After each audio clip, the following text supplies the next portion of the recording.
Alhamdulillahi Rabbil Alameen, wassalatu wassalamu ala Sayyidina Muhammadin wa ala alihi wa sahbihi ajma'in. Amma ba'd. I welcome you to this topic of ours entitled The Massacre of Karbala, a Historical Analysis. And this is a very long and drawn out topic. So before I begin, and I will begin immediately, I need to make 3 disclaimers. The first disclaimer: this topic is a very contentious one. It raises a lot of emotions. It is potentially possible to stoke the fans of hatred, the flames of anger between Sunnis and Shia. And therefore I want to state for the record very clearly that I am completely and totally opposed to stirring any bigotry, any hatred against any group. No doubt I am a Sunni and I'm proud of being a Sunni, and I disagree with Shia theology and their interpretation of history. Yet this disagreement that I have, and all of us really have, and they have with us, this disagreement should be kept civil. And it should never lead to violence or anger or hatred. In this world, Sunni and Shia should dialogue and debate, but we should never get violent with one another because of the differences in our belief.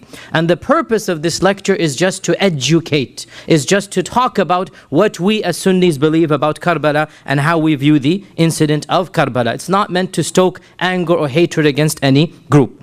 Also, another disclaimer, the second disclaimer: obviously Karbala is a very detailed and a very important event in our history, and by its very nature, history is subjective. There's always interpretations, there's always motives being read in.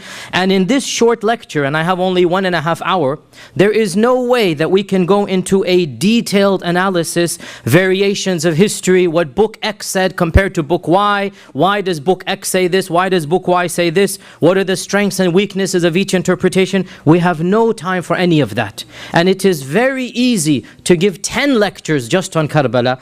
I'm only giving you 1 lecture, so by the very nature of this lecture, we have to condense, we have to summarize, and I am not going to be mentioning variations as I do in my Seerah class. You're literally just going to have to trust me and my authority for today's lecture that I'm giving you 1 interpretation. But I just want to point out the interpretation that I will be giving is the standard interpretation of Sunni Islam. It is taken from the writings of Ibn Hajar, of Ibn Kathir, of the important historians of Sunni Islam, and by and large it is agreed upon. And the third and final disclaimer, that the other version, we have this version, there is another version that is popularized by the Shia, and most of this comes from one particular person. The details of that version comes from one person, and this person was a very early Muslim historian who was also Shia, and his name is Abu Mikhnaf Lut ibn Yahya, and he died 157 Hijrah. And Abu Mikhnaf Lut ibn Yahya was the first early historian to write a detailed booklet about the massacre of Karbala, and he called it Maqtalu Hussein. And this booklet, Maqtalu Hussein, became the standard version, full of lurid details, full of a lot of things that allegedly took place. And from our perspective, this author and his book are not authoritative. All of our scholars have said that this person is not somebody that can be trusted in narrations, because he theologically is inclined towards the other group, and therefore he has a version of events that we do not agree with, and we will not really be concentrating on that version of events. As I said, our version will be by and large Ibn Kathir and Ibn Hajar and the standard Sunni historians. Now, we begin our talk, and I want to begin by mentioning what is our perspective with the Ahlul Bayt, with the family of the Prophet sallallahu alaihi wasallam. Ahl Sunnah wal Jama'ah firmly believe that the Ahlul Bayt have a very high rank and are the most blessed of all families. We love them with a genuine love. We love them with a genuine love between the two extremes. On the one hand, we have those, and they did exist and they still exist, who consider the Ahlul Bayt to be like any other family, or even worse than this, astaghfirullah, they curse them. And that has been a trend that has existed, and there are still some people like this. And on the other hand, we have the other trend of Islam, and this trend considers the Ahlul Bayt to be above and beyond other families in a supernatural manner. And they give them powers, and they give them privileges, and they give them attributes that we believe only belong to Allah subhanahu wa ta'ala. We believe that the Ahlul Bayt are the most respected family in the whole world. if they are righteous. So the mu'mins and the Muslims amongst them have a double blessing. They are believers and they are Ahlul Bayt. And the companions amongst them have a triple blessing, such as Ali ibn Abi Talib and Fatima and others, that they are Ahlul Bayt and they are Sahaba and they are believers. And therefore, we love them with a love that is triple if they are characterized by all of these characteristics. And we firmly affirm the blessings mentioned regarding them in the Quran and in the Sunnah. And as for the Quran, Allah says in the Quran, إنما يريد الله ليذهب عنكم الرجس أهل البيت ويطهركم تطهيرا. That Allah wants to purify you of any filth, O Ahl al-Bayt. And Allah wants to cleanse you a good cleansing. This is in the Quran.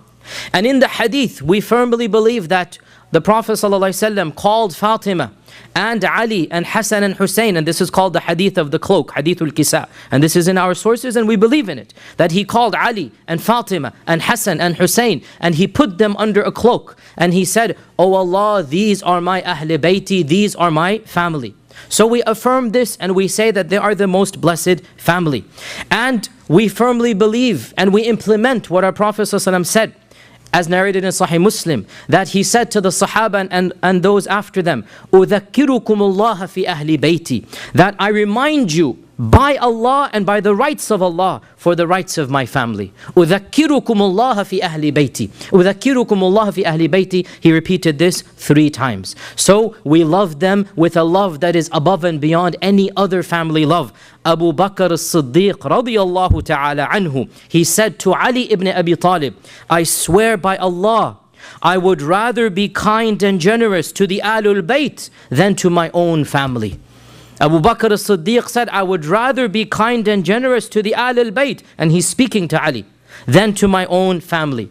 And Umar ibn al-Khattab radiyallahu ta'ala an, when he wrote down the dawaween, and the dawaween was a schedule of who will get how much money. It was a schedule of stipends. When he wrote down the dawaween, the number 1 category and the highest amounts were to the Ahlul Bayt. And the Ahlul Bayt got more than even he himself got as a salary. The Ahlul Bayt were the number 1 category. And this shows us that the love that Abu Bakr and Umar had for the Ahlul Bayt. And Umar loved the Ahlul Bayt so much that he actually wanted to establish kinship with them. And that is why he proposed to the daughter of Ali ibn Abi Talib. And he married Kulthum binti Ali. There could be no animosity between Umar and Ali when Umar is proposing and Ali is accepting the marriage of his own daughter to Umar. And so Umar married the daughter of Ali. And one of the reasons he gave, he said, "I wanted to have some relationship with the Ahlul Bayt." So we are Ahl Sunnah wal Jama'ah. We love the Ahlul Bayt with the genuine love. And this has been the position of all Sunni scholars of Islam. Ibn Taymiyyah says, "Min usuli Ahl Sunnah," of the fundamentals of Ahl Sunnah is to love the family of the Prophet sallallahu alaihi wasallam. But we also say that if a person is not righteous, if a person is sinful, then it doesn't matter what his bloodline is. His sins are one thing and his bloodline is another. And a person's bloodline will never save him from the consequences of his own deeds. And we base this on what our Prophet Muhammad sallallahu alaihi wasallam said. Hadith is in Tirmidhi, that man abta bihi amaluhu lam yusri'hu nasabuhu. Whoever's deeds pulled him back, his blood will not push him forward. Whoever's deeds pulled him back, his blood will not push him forward. So we say that just because a person is of the descendants of Ahlul Bayt, it doesn't make him an angel. It is possible that some of the Ahlul Bayt will commit sins, and those sins they are responsible for. And historically this has been the case, and to this day there are dynasties and there are lineages that claim to be Ahlul Bayt, and some of those claims are valid. And we see these people have sins and they have good deeds. Just because a person belongs to Ahlul Bayt does not make him an angel. He can be just like, and she can be like any Muslim with good and bad. When they're righteous, we love them with the double love. When they are other than that, then we say Allah Azza wa Jal will take charge of their affair. Also, there is a fundamental difference between the definition of Ahlul Bayt for us and for the 12er Shia. As for them, primarily the Ahlul Bayt really is the descendants of Fatima. That's really what they concentrate on, the descendants of Fatima, Hassan and Hussein. As for us, We say the Ahlul Bayt, no doubt, is Hassan and Hussein, and they are the gist of the Ahlul Bayt, the crux of the Ahlul Bayt, but the Ahlul Bayt is broader than them. We have many categories of Ahlul Bayt, and first and foremost, by the testimony of the Quran and the Sunnah, the wives of the Prophet ﷺ are inside the Ahlul Bayt. The very verses that talk about Ahlul Bayt in the Quran, that you Ahlul Bayt, the very context is about the wives of the Prophet ﷺ. Ya Nisa an-Nabi, Ya Nisa an-Nabi, Ya Nisa an-Nabi. And Allah says in the same surah, His wives are their mothers. So the wives are from the Ahlul Bayt.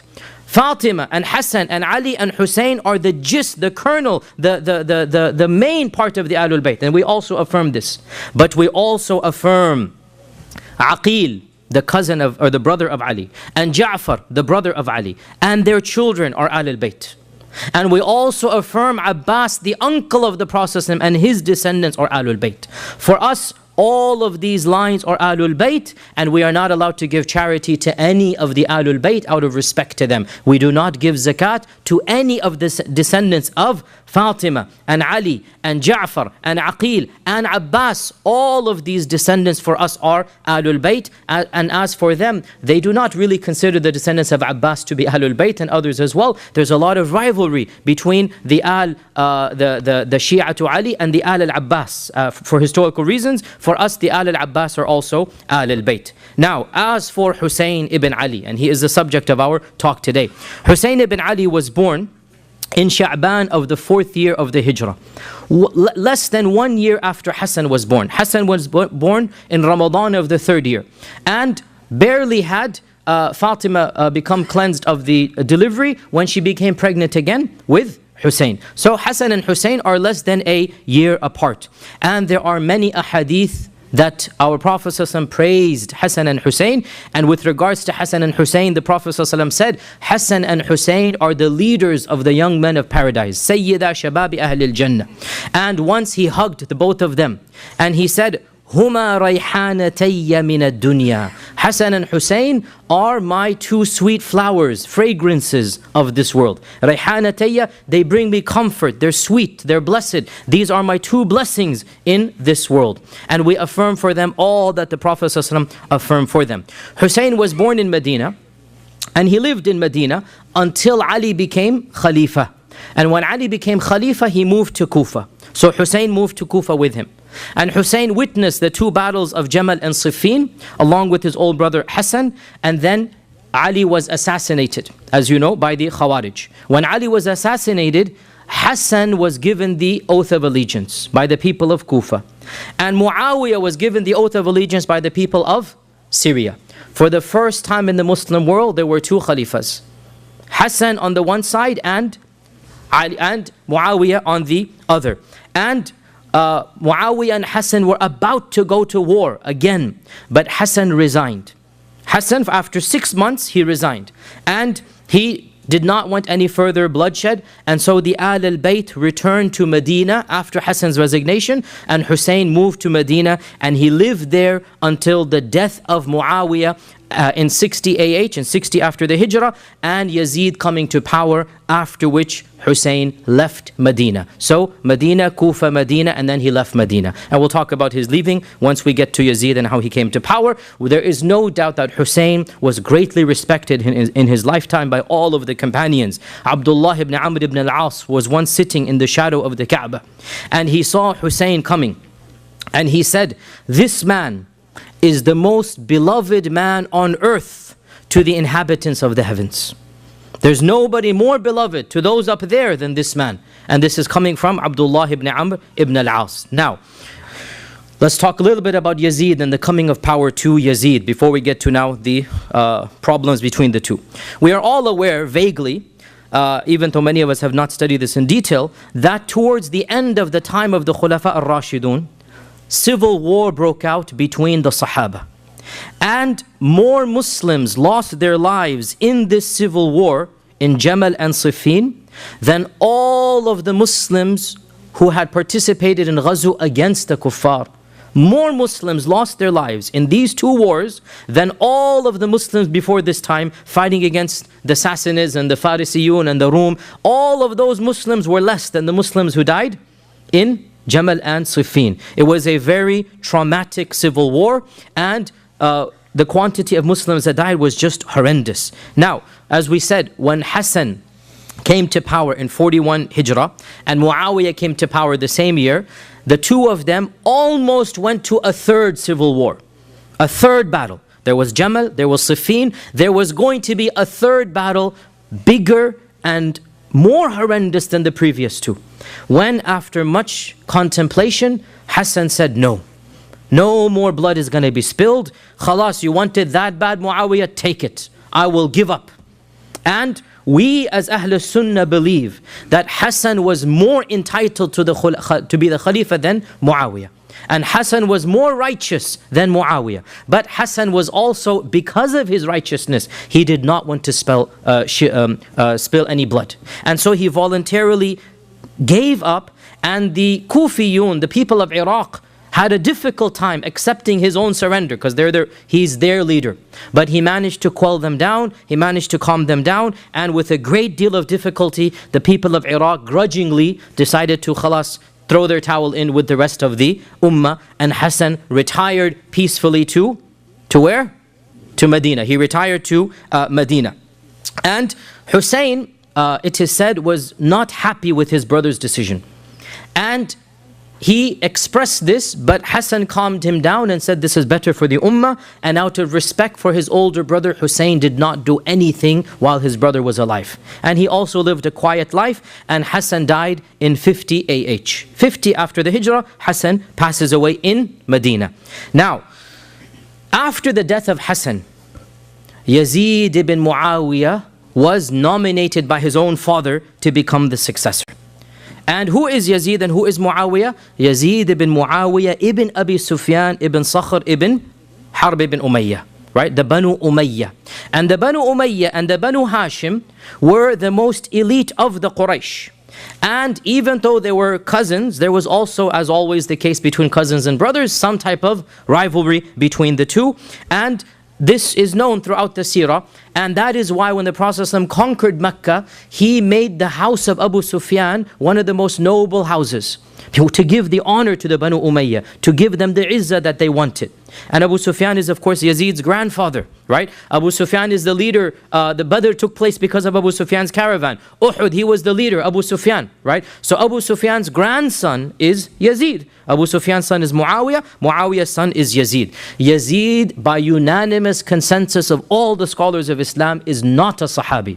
He's not a companion. He was born in the year 26 Hijrah. 26 after the Hijrah. So more than 15 years after the death of the Prophet sallallahu alaihi wasallam.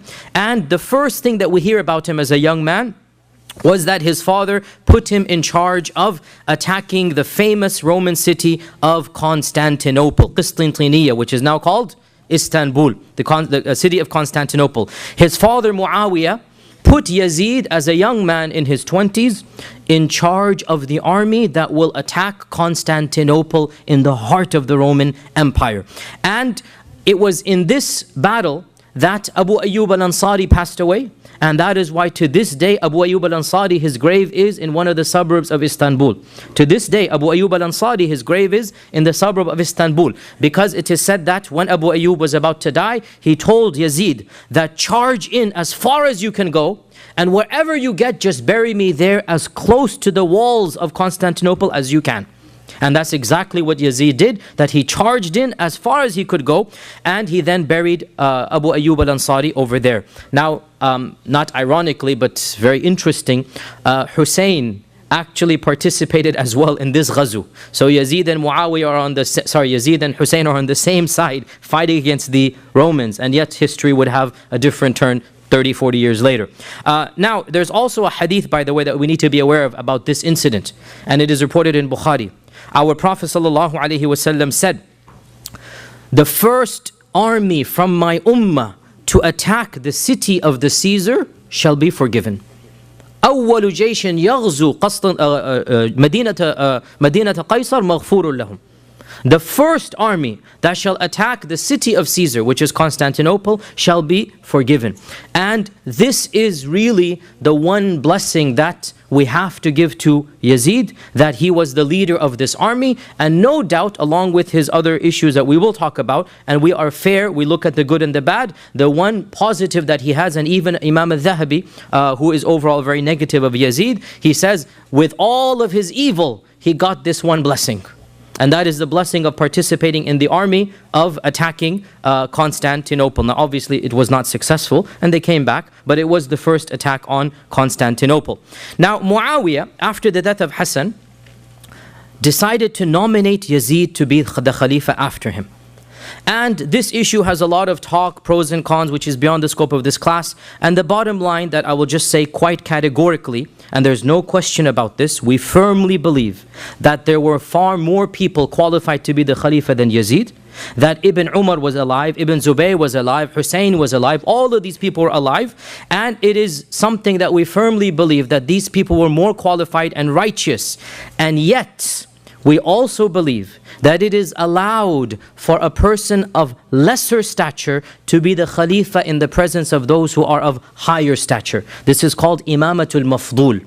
A person who's of lesser stature is allowed to be the Khalifa. It's not the best, it's not ideal, it's allowed over those who are better than him. And we do not have to agree with Muawiyah's decision. This is a very fundamental point of Sunni theology. We respect the Sahaba in their Islam, but we do not have to agree with every political decision they made. We have to be very clear about this, right? We have every right to say, look, that wasn't the best decision or that was the best decision. But what we cannot do is to cast aspersions on the niyyah and the character of Muawiyah radiallahu ta'ala. He is a Sahabi. End of story. He did what he did out of some concern for the ummah. Whether he is right and wrong, we have the right to discuss. But we cannot doubt his niyyah that deep down inside, he wanted some benefit for the ummah. And of what the benefits he wanted, which are pretty obvious, he has witnessed the worst civil wars that were caused because of politics. He wants to close this chapter. And so he says, Khalas, let there be no more fighting. My son shall be the Khalifa after me. And he reasoned to himself, if Hassan can become the Khalifa after Ali, and Hassan and Ali are father, son and father, well then, why can't I? And that's his reasoning, but we don't have to agree with it, but we must give him the benefit of the doubt. This is what our religion requires of us. That the Sahaba, by and large, we must consider them to be people who loved Islam and loved the Prophet and are not traitors, but we do not have to agree with their political decisions. The goal was unity, the goal was avoiding bloodshed, and Muawiyah felt, if I nominate my son, nobody can then go to civil war. And so in the lifetime of Yazid, while he's alive, Muawiyah is alive, Yazid's alive, Muawiyah announces, every one of you must agree that after I die, my son Yazid shall become the Khalifa after me. By and large, the bulk of the Muslim world agreed, but Mecca and Medina, the provinces of Mecca and Medina refused. And Muawiyah let it linger. He didn't really force it too much on them. He just said, inshallah, he probably felt that when I die, they will have to follow along. And in Mecca, there was Abdullah ibn Zubayr, the son of Zubayr ibn al-Awwam. And in Medina, there was the Al al-Bayt, Hussein and the other Al al-Bayt. And they both felt that they are more qualified to be the Khalifa than Yazid. But in the lifetime of Muawiyah, they didn't do anything political. They just let it be. Muawiyah died in Rajab of 60 AH. So we're going in chronological order here. Rajab of 60, he died. And there were three people that the Ummah was looking at to see what are they going to do. There were three people who had enough clout, enough respect, enough political capability that if they caused a hue and cry, the Umayyads are in trouble. Who are these three people?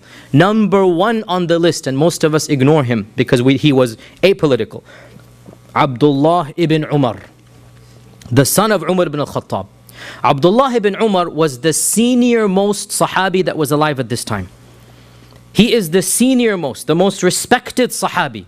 Remember, Hussein, his respect primarily is lineage. But he was barely 6-7 years old when the Prophet passed away. Remember, right? His respect is his blood, his lineage, and that is a high respect. But Ibn Umar participated in ghazawat. Ibn Umar participated in Uhud and all the battles afterwards. Ibn Umar is a faqih, is a scholar, and we're not comparing, no doubt, but each has his, the points. And Ibn Umar was senior to Hussein in terms of experience, age, and basically participating in ghazawat, right? And of course, Hussein is senior in terms of blood. Nobody can deny that. So Ibn Umar was the main person that the ummah was looking at, and Ibn Umar decided to be apolitical. And that is why Ibn Taymiyyah, for example, praises Ibn Umar as having the most wisdom, that not having any bloodshed. That Ibn Umar said, let me not get involved, let the ummah has suffered enough. And he gave his bay'ah to Yazid, but he never took part in politics. And he said to his children that, look, if there's good in Yazid, then alhamdulillah good. If there's bad, then we will be patient at his evil and we'll let Allah judge him. He was not pro-Yazid, but he didn't make a stand anti-Yazid. He just lived his life with ibadah and ilm and tahajjud, and he didn't get involved in politics. The second person was Abdullah ibn Zubayr. And again, Abdullah ibn Zubayr is senior to Hussein in age. Only in age, obviously, otherwise, he is senior to Hussein in age. And he also has done much. And his father is a Sahabi, his mother is a Sahabi, his grandfather, his whole family is a family of prestige, Abdullah ibn Zubayr. And he was also a political person from a young age. And Abdullah ibn Zubayr decided to revolt. And he revolted in Mecca. And the third person on this list, which is the one that we're going to discuss, is Hussein ibn Ali ibn Abi Talib. So, let's talk about Hussein now. What happened? Muawiyah dies. And the governor of Medina knows the tension between Hussein and the Umayyads. So, the governor of Medina calls Yazid to his residence, his house. And, sorry, not Yazid, Hussein. The governor of Medina calls Hussein to his house. And he asks him to give the oath of allegiance in public tomorrow in the masjid. Let's quell any problems, give me the oath of allegiance. And he kept on insisting. But Hussein refused. And Hussein, when he saw the pressure coming, he said, okay, give me some time, let me think, let me see what I can do. And the governor was a soft man. We know who he is and everything. He's a soft-spoken man. He was not a very harsh person. And so he let it go. Hussein immediately left to his house and informed his family to pack, and they were leaving in 2 hours. Literally. Like, they're just going to leave the whole city. And the same night, Hussein, along with the immediate family, left for Mecca in the middle of the night. Hussein left for Mecca in the middle of the night, and he made his way to Mecca. Why did he go to Mecca? Because Mecca was relatively less under the control of the Umayyads. There was still a little bit more tension. The sympathizers of Abdullah ibn Zubayr as well were over there. And therefore, he wanted to go to Mecca in order to flee the stronghold of Medina. So within the same night, he fled to Mecca. News became public that Hussein had fled. And he had not given the oath of allegiance to Yazid, the governor, which is Yazid, meaning, the governor on behalf of Yazid. And when this spread to Iraq, the people of Iraq, and in particular the people of Kufa, they rejoiced because they were waiting for rebellion. The people of Kufa were never happy with the Umayyads. And when they heard this, it was now Ramadan of 60 Hijrah. So now it's Ramadan. So the message comes to them that Hussein has refused the allegiance. Their hopes soar. And they start sending letters and delegations to Hussein in Mecca, telling him that the time is now ripe. We will be behind you.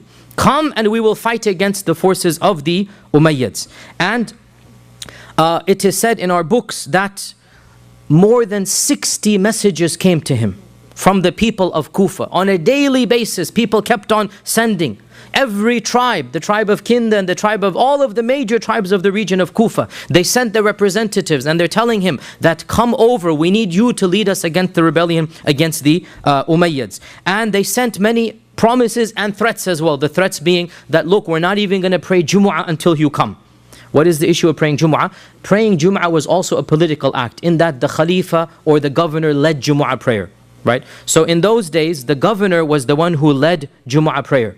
And therefore, by not praying Jumu'ah, you are sending the message, we don't consider you to be legitimate. We're not going to pray behind you. So they sent a message to Hussein, we're not even praying Jumu'ah until you come. And that's the message, like, you had better come, we are desperate for your attention. And lists upon lists of noblemen signed their names that come and we will be with you fighting against the Umayyads. Now, remember the city of Kufa. What is Kufa? Kufa was a very unique and peculiar place. And in the year 37, it was the year that Ali shifted his caliphate to Kufa, and ever since that time, Kufa became the place of sympathy for the Ahl al-Bayt. And it was in Kufa that the political movement known as Shi'ism began. Let me repeat. It was in Kufa that the political movement known as Shi'atu Ali began. In the beginning, it was a political movement. No theology, no aqidah, no cursing of the sun, nothing like this. It was just politics. We think Ahl al-Bayt should be the Khalifa, right? And this, they call themselves Shi'atu Ali. Ali himself had a lot of trouble with his own Shia. And there are many recorded conversations and many expressions of frustration from Ali himself, that you're not doing what you can, there's a lot of, you're not listening to me as well as you should, and there's a lot of akhbar about Ali's own tensions with the people of Kufa. Now, as we had said, when Hassan when Hassan resigned, when Hassan resigned, the people of Kufa were not happy and they wanted rebellion, but Hassan calmed them down. And they were still wanting a rebellion. Hassan passes away, Hussein now takes charge. So they say to Hussein, your brother didn't do it, you come and do it. Come and we will fight you. So a fight with you, behind you, against the Umayyads. Now, Hussein, after getting all of these rasail, all of these letters, he decided to send his cousin to check out, is it really worth it for me to go? Are we sure that we're able to go? And he sent his cousin, Muslim ibn Aqil ibn Abi Talib. So Aqil is his older brother, is his uncle, older uncle. And Aqil is, of course, the brother of Ja'far and Ali, right? Ja'far, Ali, Aqil. Aqil is his brother, the brother of Ja'far and Ali. So the son of Aqil, his name is Muslim. So Muslim ibn Aqil is the first cousin of Hussein, clear? So he sends one of the Ahl al-Bayt, he is an Ahl al-Bayt, and he says to him, check out, is Kufa ready or not? Are they really serious about this or not? So Muslim ibn Aqil left with a small group, 1 or 2 people, that's it, just to find, it's like not a spy, but basically it's a scout is what I'm telling you, scouting mission, right? Find out, is it worthwhile or not? And so Muslim arrives in Kufa in the month of Dhul Qa'dah, 60 AH. Look at how time is coming up now. We know Muharram 61 is all going to come to an end. Look now, we're already in Dhul Qa'dah, right? 2 months away from the massacre. We can see what's building up here. So he arrives in Kufa in the month of Dhul Qa'dah. And the people rejoice like they have never rejoiced before. And thousands upon thousands of people. At-Tabari says more than 12,000 people in the course of the next 2 weeks gave the oath of allegiance directly to Muslim. And when you give the oath of allegiance, this basically means, khalas, we are with you. End of story. No matter what happens, you are our leader. They gave the oath of allegiance to Muslim on behalf of Hussein, basically, that we're on the side of Hussein. And these 12,000 people, they represented the bulk of Kufa. Over 40,000, so because each one is representing a mini tribe. So every person who shakes the hand, there's 10 people, 15 people behind him. You get the point here, right? This is how they would do the bay'ah, that the leader or the elder would come and give the bay'ah. So the bulk of Kufa, 40,000 people have now claimed that we are with Hussein. Muslim ibn Aqil is overjoyed. He's never seen this enthusiasm and support. And so he writes back a letter that you can sense his excitement. And he writes to Hussein that all of the people of Kufa are behind you. So as soon as you get this letter, do not delay, come immediately. He's excited. He's seen all of this. The people are just buzzing with excitement. So he says, okay, we are going, as soon as you get this letter, come forth, do not delay, and make your way to Kufa. Now, we're going to talk about the letter in a while. Let's finish up the story of Muslim. What happens to Muslim? Okay. So he sends this letter sometime in Dhul Qa'dah, the end of Dhul Qa'dah of 60 AH. Now, rumors of all of this, you cannot hide this from the people. Eventually, it reaches Yazid in Damascus. Remember, Yazid is in Damascus, Hussein is in Medina, and his supporters are in Medina and Mecca. Hussein is in Mecca right now, sorry. And his supporters are in Kufa, right? So remember the basic geography here. Now, rumors of this beginnings of an uprising eventually reach the ears of Yazid. And so, Yazid, the first thing that he does, he sends in the most vicious politician he knows. Get rid of the mediocre or the average guys. I want the shrewdest, the most vicious, the one who's going to solve it. And that was a person who's infamous in early Islam, and his name is Ubaydullah ibn Ziyad ibn Abihi. He's known as Ibn Ziyad. He's known as Ibn Ziyad.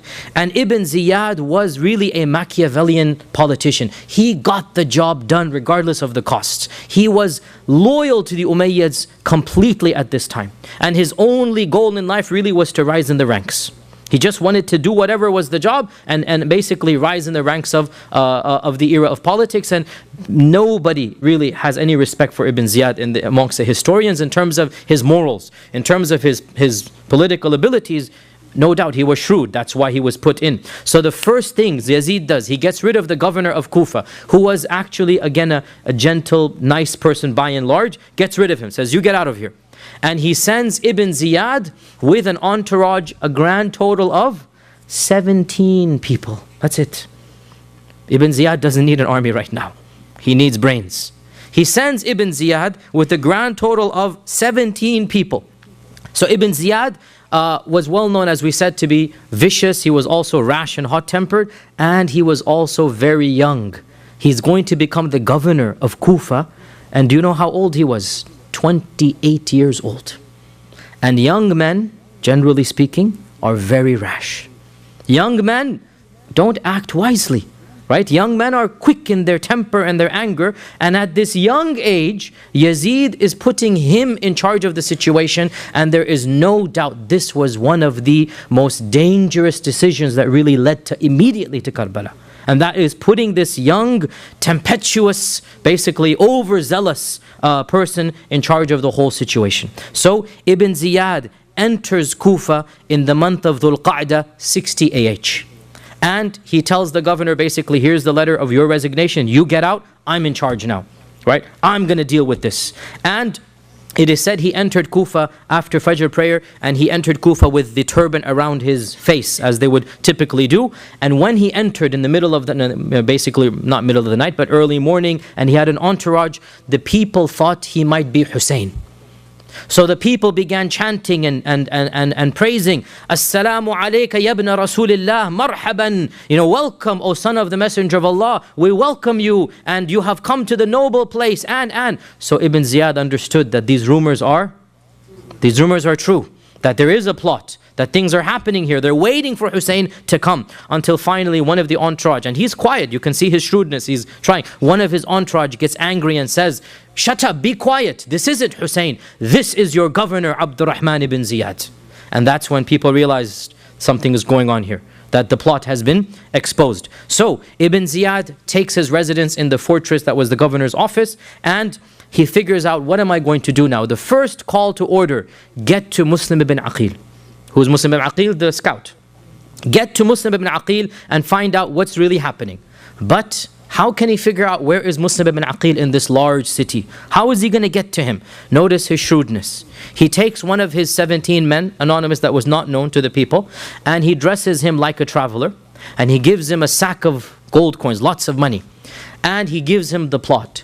You shall pretend that you are Ahl al-Shi'a from Sham. You are Shia to Ali coming from Syria.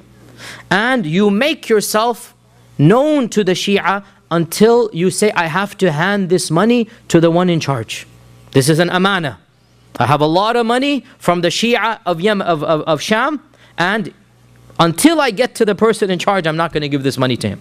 So this spy, and this is a spy now, this spy spent the next few days basically getting into the houses of the people that were Shia to Ali. And when we say Shia, remember right now this is a political movement. Right now it's not a theology. Right now this is like Democrats and Republicans. Like you have people with a lot of anger and blood between Democrats and Republicans. Like not just, two tame political parties here. And he makes his way slowly but surely to the house of the host of Muslim ibn Aqil. The host of Muslim. Who's hosting him? Lo and behold, one of the noblemen of Kufa who pretended to be on the Umayyad side was secretly a Shi'i.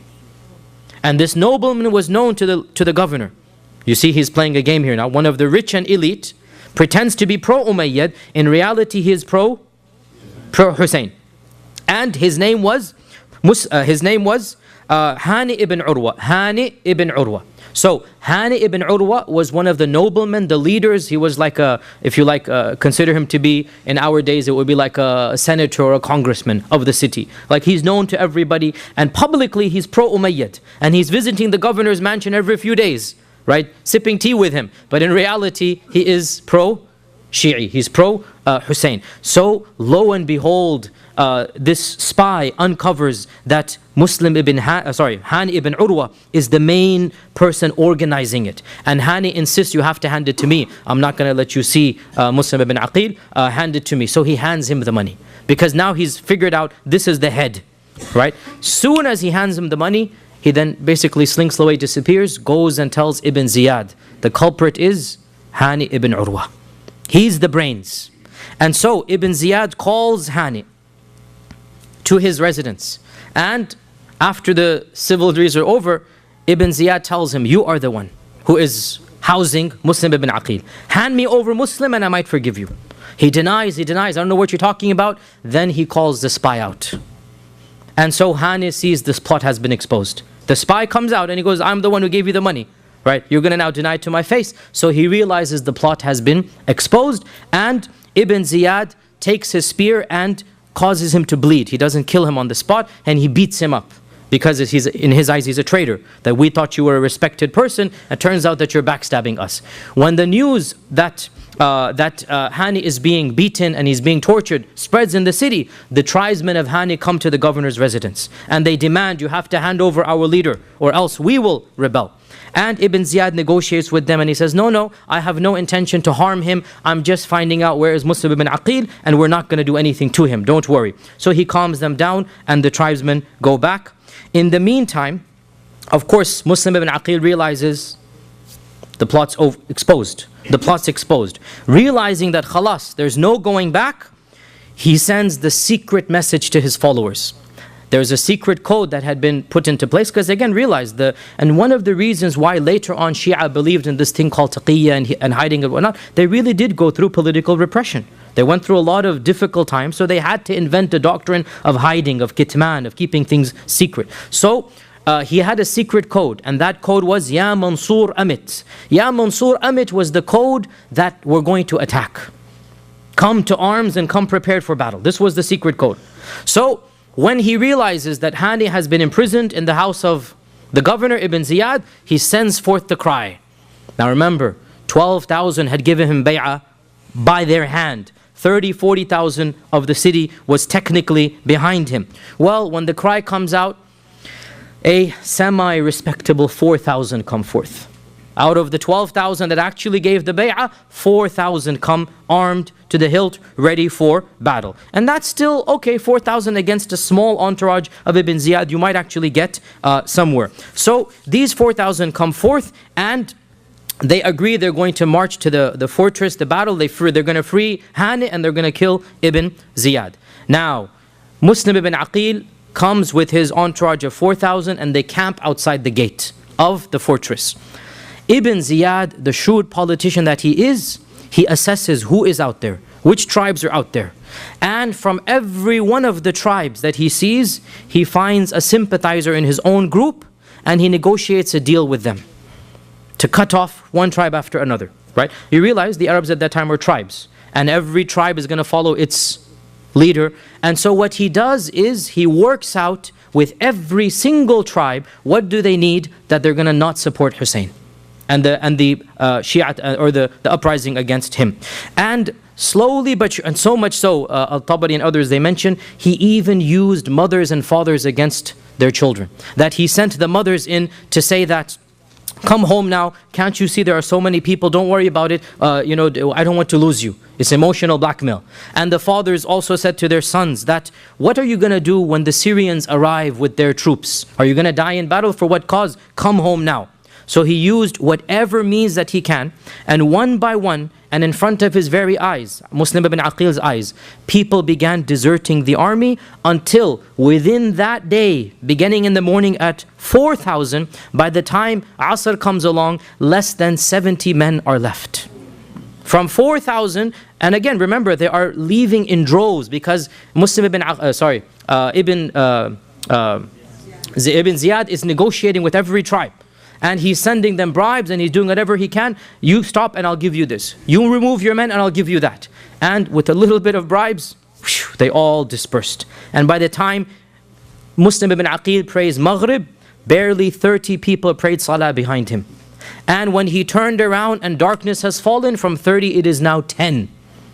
And he is obviously fuming and angry, and he is remonstrating with them, how could you have done this and that? Now what are we going to do? 10 people outside the gate, right?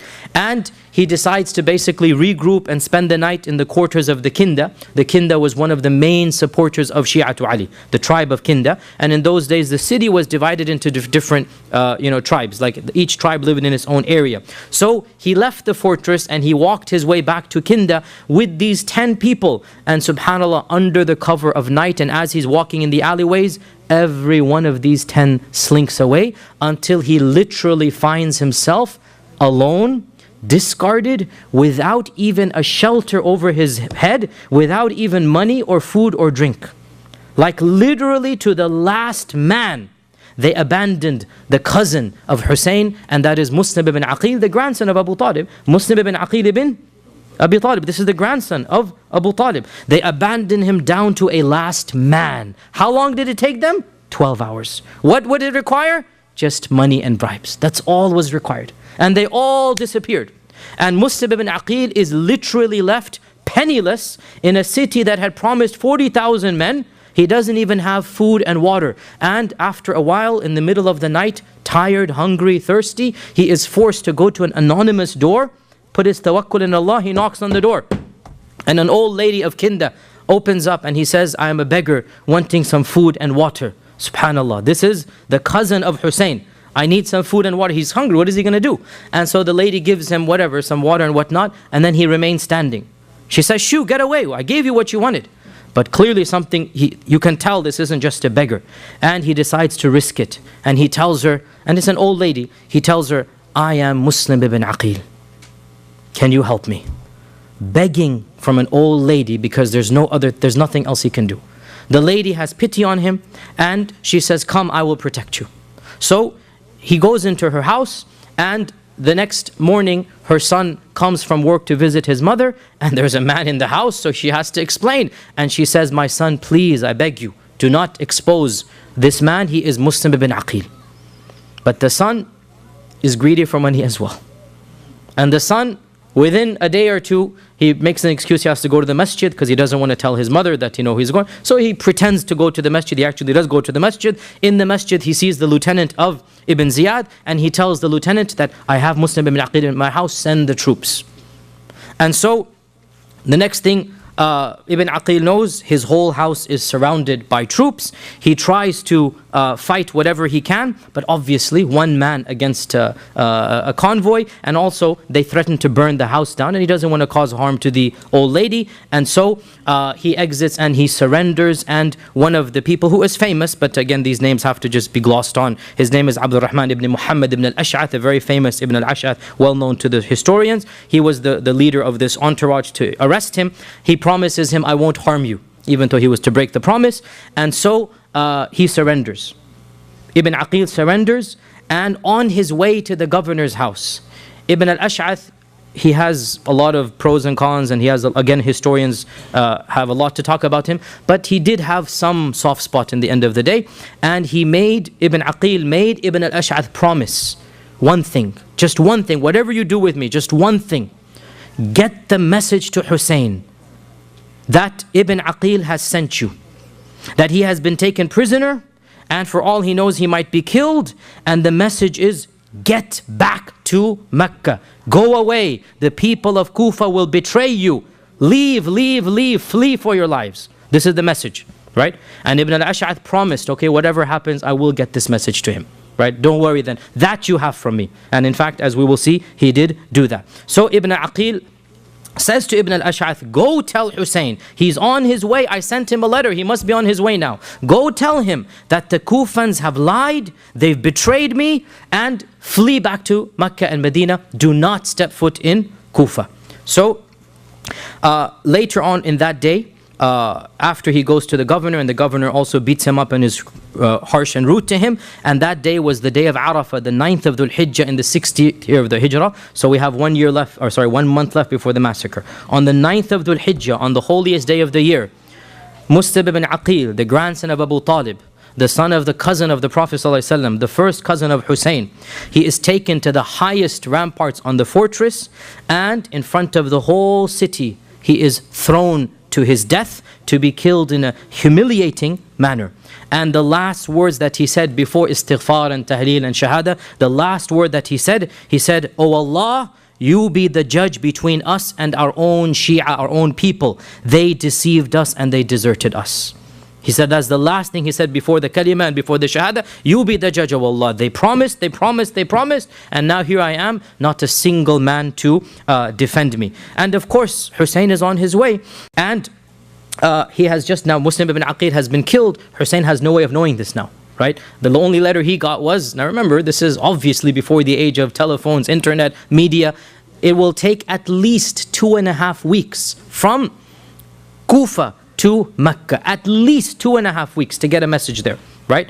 And therefore Hussein gets the message, come immediately. Khalas, he packed his bags, as we'll talk about, he left, right? He has no idea what's happening in Kufa. The people have been betrayed, his cousin has been killed. The host that hosted him as well was not just killed but crucified in the city center.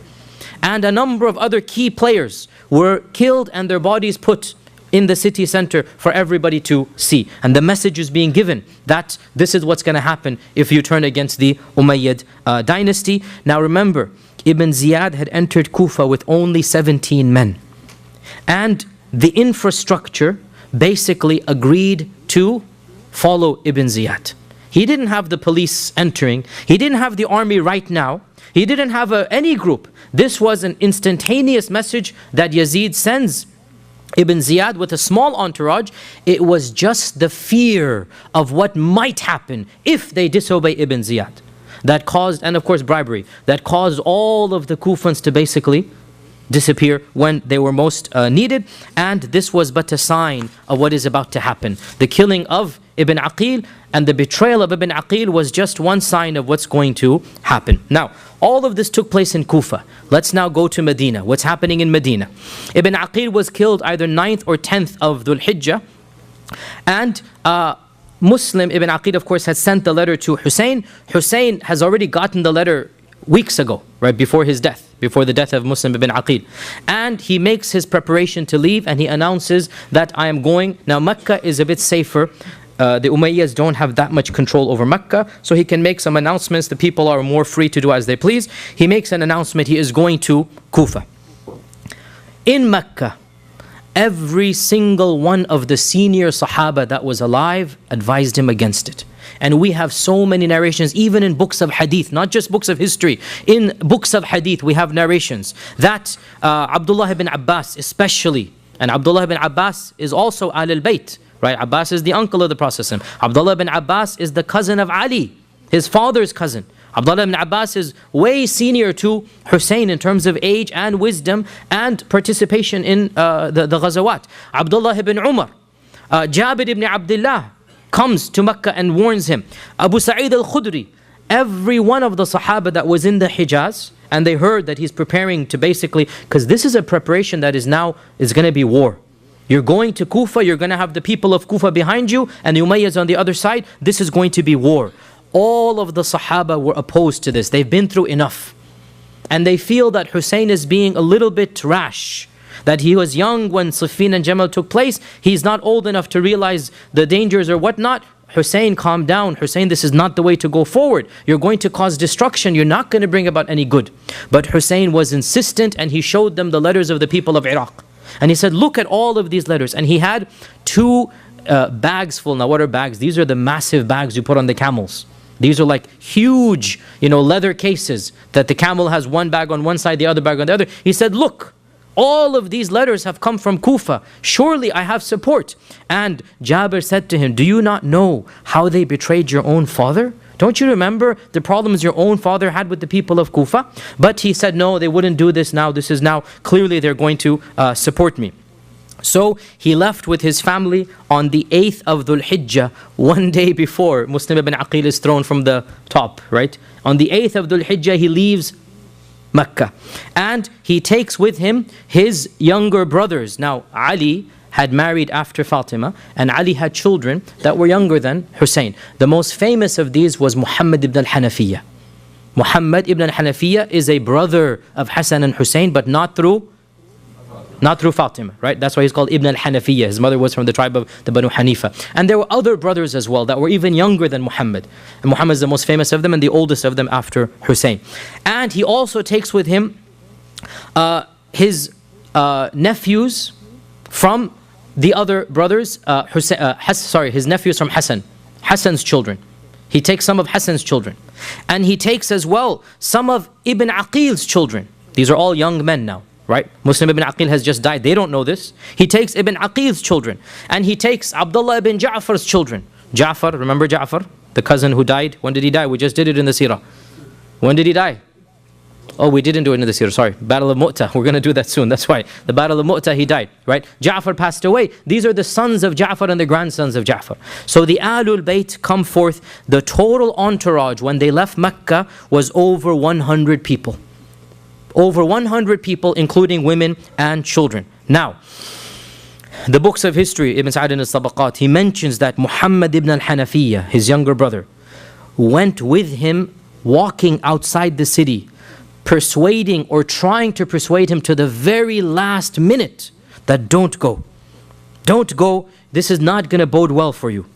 And he said, and it is also mentioned that Abdullah ibn Abbas, who was in Medina at the time, when he found out that Hussein is going to Kufa, he actually intercepted the caravan outside of Medina, basically, finding where it is, and he went from Medina and he intercepted the caravan. One of the senior most Sahaba. And he is also Ahlul Bayt. Abdullah ibn Abbas is also Ahlul Bayt. And the both of them, Muhammad ibn Hanafiyyah and Abdullah ibn Abbas, are very senior in the Ahlul Bayt, and they're convincing Hussein not to go. This is going to be bloodshed. And Hussein answers the both of them with a phrase that clearly shows what he has in mind and what his intention was, and that is, I would rather die elsewhere than to open up the door for the haram to become an area of bloodshed. Meaning what? If he remains in Mecca, they'll come to Mecca. And so out of respect for Mecca, I don't want a civil war to take place in Mecca. I would rather die anywhere in the world than open up the haram to become bloody, right? And so out of respect for Mecca, but he has his mind that he wants to try to get to the power, but he doesn't want to open it up in the haram. So he goes, even if I die, that's fine. I'm not going to die in Mecca and cause bloodshed in Mecca. And as we said, Ibn Abbas, even Ibn Umar, others of the Sahaba. In fact, Ibn Umar, who was, as we said, the senior most companion alive. Abdullah ibn Umar is the most respected Sahabi alive during this incident. Ibn Umar tracks him down on the way.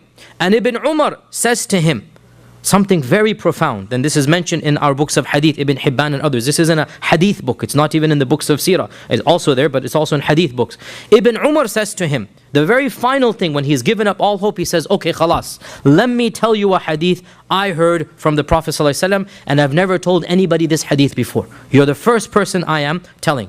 Now, this hadith is known to all of us, but when he said it, it wasn't known to him, right? Now we all know this hadith. What is this hadith? He said, when the Prophet ﷺ was on his deathbed, Jibreel came to visit him. And Jibreel gave him the choice. If you want this dunya, you shall have it. And if you want the akhirah, you shall have it too. We know this hadith that right at the end of the life of the Prophet, Jibreel allowed him, do you want to live longer and get the dunya, or do you want to meet Allah subhanahu wa ta'ala, right? We know this hadith, right? And of course, what did the Prophet choose? To meet Allah subhanahu wa ta'ala. He doesn't want this dunya. Then what did Ibn Umar derive from this? Ibn Umar said, and you are a part of the Prophet bid'ah. You are the grandson, right? So when the Prophet chose the akhirah, he chose for you, basically. Right? And so you will not get any share of power. Because the Prophet said, I don't want the dunya, I want the akhirah. And you, Ya Hussein, are a part of him. So when he chose the akhirah, you guys are not meant to be kings. That's what he's telling him, right? You are not meant to be kings. Now he didn't say the word king, but he said, but you shall not share any matter of that, meaning of power, and Allah has only turned it away from you to give you something better instead.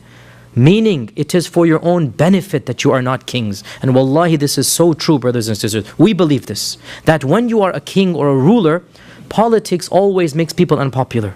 Politics, nobody likes politicians. This is a general rule.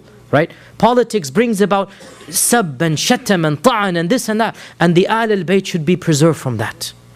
The Ahl al-Bayt are above this. The Ahl al-Bayt are righteous and pure. And so Ibn Umar is saying, you are not meant to become kings. You're meant to be righteous people. Allah has meant something higher for you. Don't go. And so he's trying to convince him to the very last. And then he said to him, and as for the people of Iraq, don't you remember the treachery they gave to your own father? Have you forgotten? Now, the treachery they gave to Ali is beyond the scope of this class. You should just realize that Ali always complained about the people of Iraq and the problems that he had with them. But he still refused to listen. So everybody has told him it's not a wise idea, including his own brother Muhammad ibn al-Hanafiyyah, and that is why Muhammad ibn al-Hanafiyyah refused to allow any of his own sons to go. Muhammad ibn al-Hanafiyyah, none of his own sons went to help Hussein at what happened at Karbala, because he thought this is not a wise decision, right? And the point here is very clear, brothers and sisters, and that is, contrary to what the other group says, it's not a black and white issue. It's not a black and white. It's not that you're either on this side or on that side. We are on the side of Hussein in that we love him. But we say this decision wasn't in the best interest of Hussein or of the Ahlul Bayt or of the Ummah. We are not on the side of Yazid. If anybody, we're on the side of Ibn Abbas and Ibn Umar, right? That don't like Yazid. This is our position, as I'll come to the end. Yazid, astaghfirullah, is not our hero. La hawla wa la quwwata illa billah. But Hussein, we love him, but we say his emotions got the better of him. And it would have been better for him and the Ahl al-Bayt if he listened to the other Ahl al-Bayt, the senior Ahl al-Bayt, such as Ibn Abbas, or the senior Sahaba, such as Ibn Umar. Nobody can accuse Ibn Abbas of being pro-Yazid. Nobody can accuse Ibn Umar of being pro-Yazid, but they were also anti-khuruj of Hussein. They weren't anti-Hussein. They were saying this isn't the best decision. Nonetheless, he refused and he persisted to go forward. And when he comes close to Iraq, he sends a messenger to the people of Kufa that basically, guys, I'm coming, right? Be ready, I am coming. Now, Ibn Ziyad is now back in Kufa. He is waiting for Hussein to come. And anybody who's entering the city is being monitored extra now, right? Now, Hussein has no idea that Ibn Ziyad is in charge even. He still thinks the old governor is in charge. Hussein has no idea that Ibn Aqil has been killed. Hussein has no idea the plot has been exposed. He's in the middle of the desert. He's going there. Who's going to send him a message? As of yet, nothing happens. So he sends a messenger. The messenger is caught by the forces of Ibn Ziyad and executed. Now the messenger doesn't return. He sends a second messenger. Again, because Ibn Ziyad is on the prowl. Once again, this messenger is caught and is executed. But this second messenger, he actually manages to get the message to the people that Hussein is just coming, you had better prepare yourselves. And how does he do this? As a brave man, that he too was taken to the height of the tower to be thrown away. But the last thing that he said, he shouted out to the people that, O people of Kufa, Hussein is on his way, he's just about to come, prepare yourselves. So he's still hoping that they might do something, right? So on his way down, basically, he warns them that Hussein is on his way and prepare yourself. Now, eventually, Hussein is very close to Kufa, and it is here that finally Ibn al-Ash'ath's messenger reaches him. Who's Ibn al-Ash'ath?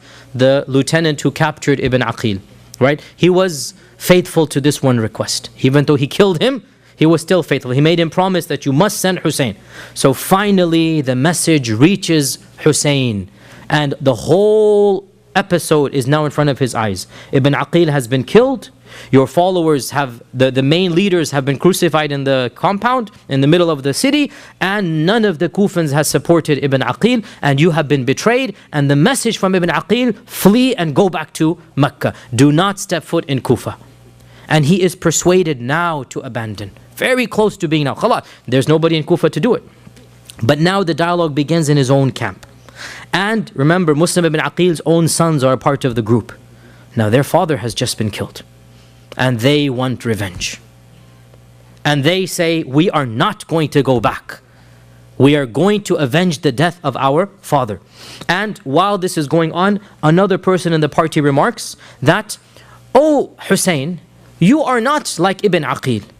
When the people of Kufa see you, there's no way they would abandon you. You are the Sibt al-Nabi, you are Ibn Rasulullah, Ibn Rasul meaning metaphorically, grandson. You are.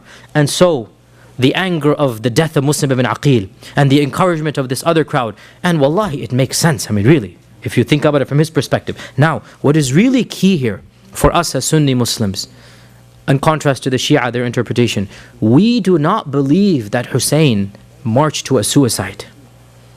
We believe Hussein really thought he would win. You see the difference here, right?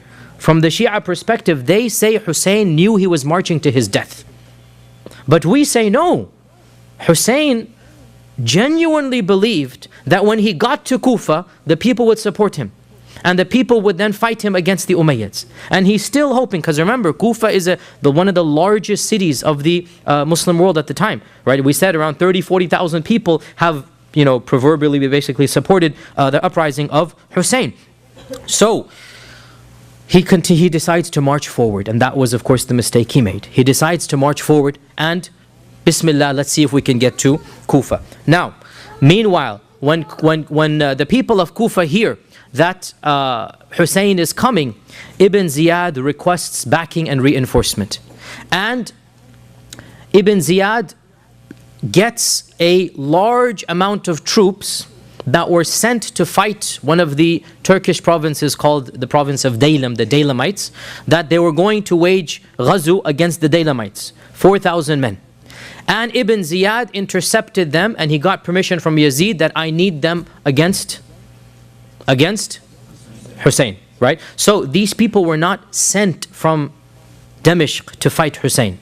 They were sent to fight the Daylamites, the Turkic group up east and northeast, right? They were sent to fight a Turkish group northeast. And he got permission, northwest. It is northwest from Kufa. Northeast or northwest? I don't remember whether it's northwest. Yes, northwest. You're right, northwest. Yes, Daylam is northwest. You're right. So the point being, northwest, northeast, they weren't sent to fight Hussein. Their niyyah was to fight the Daylamites. And he got permission to intercept this large group of troops and use them to basically threaten Hussein. So Hussein basically makes his way to Kufa, and it is in the plains of Karbala where these 4,000 men intercept Hussein, right? These 4,000 men intercept Hussein. Now, Karbala is literally, metaphorically, a stone's throw away from Kufa. It is very close to Kufa. These days you can drive between Karbala and Kufa, a short drive. It's not something that is a far away distance. So Hussein makes his way basically to a stone's throw outside of Kufa. And on the 3rd of Muharram, in the year 61 Hijrah, this is when the forces of Ibn Ziyad intercept the small entourage of Hussein. And we had said that there were 100 people, and along the way more and more people joined because they're excited. When the messenger of Ibn al-Ash'ath came and said to him, flee and run and go back, Hussein made an announcement that, look, whoever wants to leave can leave, because we have got the message that the situation is precarious. So guess what? Everybody left once again, except for the Ahl al-Bayt, the blood relatives. Once again, everybody basically left, And so they moved down once again to probably around 70 or 80 people at this point in time. And the leader of the army that was sent to Daylam, the leader of the army was Umar ibn Sa'ad ibn Abi Waqqas. So Sa'ad ibn Abi Waqqas, the famous Sahabi, right? His son is Umar. Now Umar is not a Sahabi, so whatever he didn't do, it has nothing to do with the Sahaba. His father died a long time ago, and this has nothing to do with his father. His father and him are basically two separate people. This is Umar, the son of Sa'ad ibn Abi Waqqas. And Umar is the military commander, so we need to now keep the hierarchy here. The governor is Ibn Ziyad. The military commander, Umar ibn Sa'ad ibn Abi Waqqas, Umar ibn Sa'ad. And from the books of history, at least from our version of events, Umar ibn Sa'ad, he was reluctant to basically trap Hussein and continue doing what was ordered to be done, but he also didn't stand up and say no. And so this makes him really guilty in his own way, but he wasn't the one encouraging. He basically was, as they say, the loyal soldier, that he tried his best, but he, in the end, did what he was told, and what he was told to do was obviously very wrong to do. Nonetheless, Umar ibn Sa'ad intercepts the entourage of Hussein, and this takes place on what day?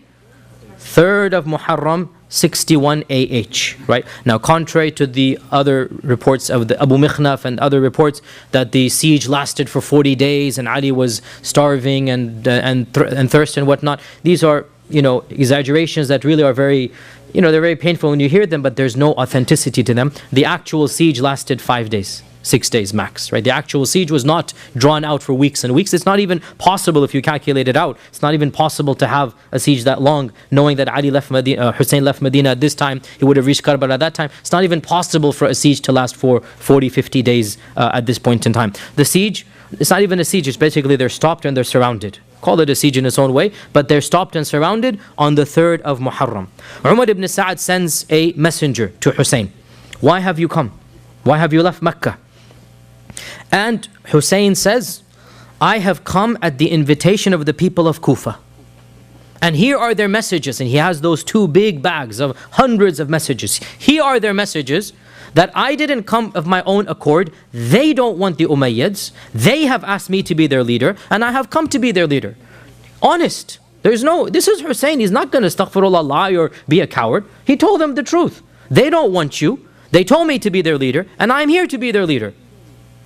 And he said to Umar that, and he sees the situation is tense, he says that, look, if they no longer want me, if they have abandoned me as I have heard, then I will abandon them and I will go back as well. Let me go back now. Now that you surrounded me, I don't have an army to fight you. Let me go back. So Umar ibn Sa'ad sent a messenger to Ibn Ziyad. Now again, this message is going to take half a day, less than half a day. Go back to the city, come back here. And Ibn Ziyad sends the message back that tell Hussein, tell Hussein, he must come to me in the palace and give me the oath of allegiance on behalf of Yazid. So Ibn Ziyad is arrogant, beyond reason. Now, very clear point here. This took place probably on the 3rd of Muharram itself, maybe even the 4th of Muharram, right? It is impossible that a message would have come from Kufa to Damascus and Yazid, and then Yazid sends a message back about what to do. What we believe is that the main culprit of this entire episode is Ibn Ziyad. This is the main culprit, that Ibn Ziyad acted impulsively, and we'll talk about Yazid in a while, and he insisted, you must bring Hussein to me. Now what arrogance, who are you? You 28-year-old kid. You're going to ask the grandson of the Prophet ﷺ to come humbly to you after he has said no to Muawiyah directly and Yazid directly. Now he's going to come and kiss your hand?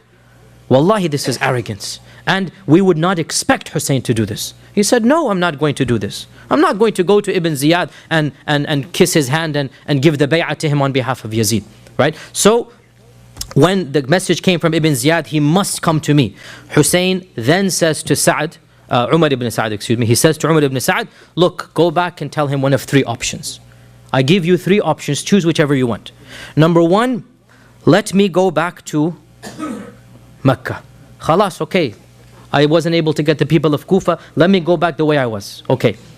Number two, if you refuse to do this, then take me to Yazid directly and I will speak to him directly. Now, this is actually a sign of bravery. And it's also a sign, by the way, and this is very key here, that Hussein felt more comfortable negotiating directly with Yazid than with this impetuous governor Ibn Ziyad. Because Hussein and Yazid have a history. They've known each other, not friends, right? But Hussein and Yazid have negotiated together. Hussein knows Yazid's stance, Yazid knows Hussein's stance. And Muawiyah, his father, had been very careful about making Hassan and Hussein irritated. That he was very respectful, he gave them stipend, whatever he could do to just basically give them some respect. And he told Yazid that be careful of Hussein and show him the utmost respect, make sure he never flips against you. So Yazid, Hussein actually said, let me go to him directly and I'll negotiate something. And if he had gone, we don't expect him to have compromised, he would have been firm, but it is our estimation that Yazid would never have killed Hussein directly. This is our estimation, right? And the books of history tend to prove this, as we will see. This is the second option. Then there's the third option. If you refuse this or that, then send me into exile into one of the faraway lands. If you're not going to let me live in Mecca or take me to Yazid, then khalas, let me be. Okay, you have won and I will just worship Allah in some faraway land, right? Now, these three conditions were so reasonable that one of the close friends of Umar ibn Sa'd said, Wallahi, if the Turks and the Daylamites gave you one of these three conditions, you would be forced to accept them. How reasonable. What more do you want? And Umar ibn Sa'd became happy that, okay, now we're going to solve this. And he went personally to Ibn Ziyad and he said, okay, choose one of these three. Which one? Ibn Ziyad refused all three. And Ibn Ziyad said, either war or my hand. These are the two options you have. You either come and you put your hand in mine and you give the bay'ah on behalf of Yazid, or else there is no other alternative. And Ibn Ziyad sent one of his close entourage, and this really was the ruthless warrior, Shimr. Shimr is his name, that he sent. Shimr ibn Dhil Jawshan was his name. Shimr ibn Dhil Jawshan, and this really, the way that history portrays him, and wallahi every right to do so, as being the barbaric, cruel warrior that he was, bloodthirsty, and we have no reason to doubt this. This is the way he was. That he sends Shimr to basically become the shadow of Umar ibn Sa'd, because Umar ibn Sa'd seems to have a soft spot. Right? So he sends Shibr to basically monitor Umar ibn Sa'd. And he sends Shimr that these are the two conditions he had, two options. You either come to me humbly and put your hand in mine, or else there is war. And by the time Shimr comes, this is the 9th of Muharram. The 9th, so for 6 days, 5.5 days, back and forth, back and forth, back and forth. Finally, on the 9th of Muharram, Shimr comes and says, you either come to Ibn Ziyad, or else tomorrow there will be war, right? And there was a lot of tension. And many of the people on the side of Umar ibn Sa'd either abandoned the army of Yazid or the army of Ibn Ziyad, and a small group of them actually defected over to the side of Hussein. A small group of them. We didn't come to fight the grandson of the Prophet. Now you're going to... A small group of them came over to the side of Hussein, right? Now, the people of Kufa know full well what's going on.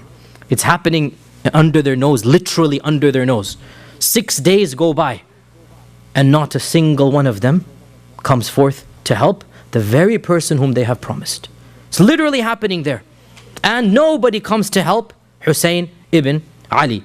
And so, of course, Hussein refused to go to Ibn Ziyad, and wallahi, this is exactly what we expect. Wallahi, this is exactly what we expect. Hussein was not a coward. Hussein is not... When he was at a time of peace and security, at a time of izzah, he refused to give bay'ah to Yazid. Now you expect him to give bay'ah when his life is threatened? La hawla wa quwwata illa billah. No way. This is the grandson of the Prophet.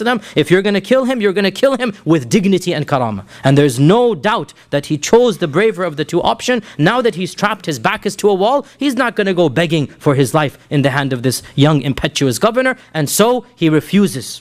And he says, be as it may, I am not going to go give bay'ah to Ibn Ziyad on behalf of Yazid. And so it came to pass on the morning of the 10th of Muharram of 61 Hijrah that a cruel and pitiless battle took place. On the one hand, you have barely 60, 70 men. And on the other hand, you have 3,000-4,000 people. On the one hand, you have the grandson of the Prophet Muhammad sallallahu alaihi wasallam, and on the other hand, you have a bunch of rebels and army generals and whatnot. And so it came to pass that the grandson of the Prophet sallallahu alaihi wasallam, what his own grandfather said about him came true, because it is authentically narrated in our own Sunni books of hadith that Ali ibn Abi Talib once came to the Prophet sallallahu alaihi wasallam and he saw him crying, and he said, "Ma yubkika ya Rasulullah, why are you crying, O Messenger of Allah?"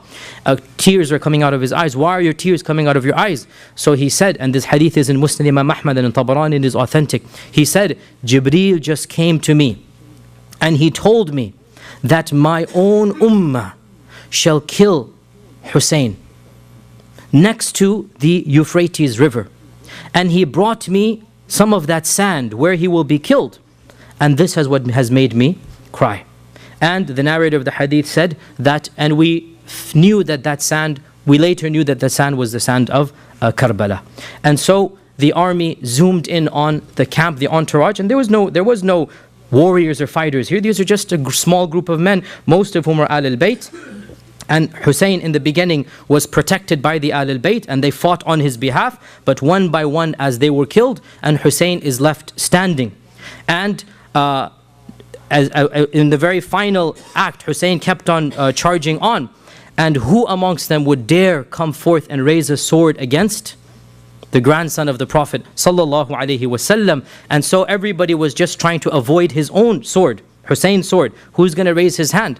Until it was that infamous, that evil, that brute, it was Shimr ibn Abi Jawshan that gave the commands to attack. And Shimr led a small group of 3 or 4 people, along with the person they say who actually dealt the actual final blow. His name is Sinan ibn Anas, somebody in the books of history, Sinan ibn Anas, who gave him the final death blow. And as a final act of brutality, Shimr and Sinan, they cut off the head of Hussein ibn Ali ibn Abi Talib, and they sent it to Ibn Ziyad on a plate as a gift. La hawla wa la quwwata illa billah. And Ibn Ziyad, when he got this plate with the head, and this is the first time in Islamic history such a barbaric jahili act was done. This is the first time ever this was done, and it shows you the mentality of the people who did this. And when Ibn Ziyad got this head on a plate, he took a stick and he began poking the head of Hussein and saying things, vulgar things. And Anas ibn Malik was there in Kufa at the time. He was an old man, Anas ibn Malik, the famous Sahabi. And he could not stand this. And he stood up in the gathering and he said, "Wallahi, I saw the Prophet ﷺ kiss those very lips that you are now hitting with this stick. La hawla la quwwata illa billah." And he said that nobody resembled the Prophet ﷺ more than Hussein. And wallahi, our hearts cry for Hussein. And wallahi, we are the Shia of Hussein, the real Shia of Hussein. And wallahi, I swear by Allah that if we had been there, we would hope to Allah that we would defend the grandson of the Prophet ﷺ against anybody who dares raise his hand against him. Wallahi, we are the true Shia of Hussein. And those who killed Hussein, they will have to answer to Allah for one of the worst murders committed. This child that the Prophet ﷺ played with, and he put him on his back, and he kissed him all over, and now his head is on a plate, and Ibn Ziyad is poking it. Anas ibn Malik could not stand this, and he said, "This very lips that you are making fun of and you are poking, I saw the Prophet ﷺ kiss those very lips." And he said that Hussein resembled the Prophet ﷺ most in his manners. And there are some reports as well that Ibn Ziyad sent it to Yazid, but these reports seem to be a confusion. It was not Yazid who poked the face of Hussein, it was Ibn Ziyad. This seems to be the correct version of events. Yazid did not poke the face of Hussein, it was Ibn Ziyad.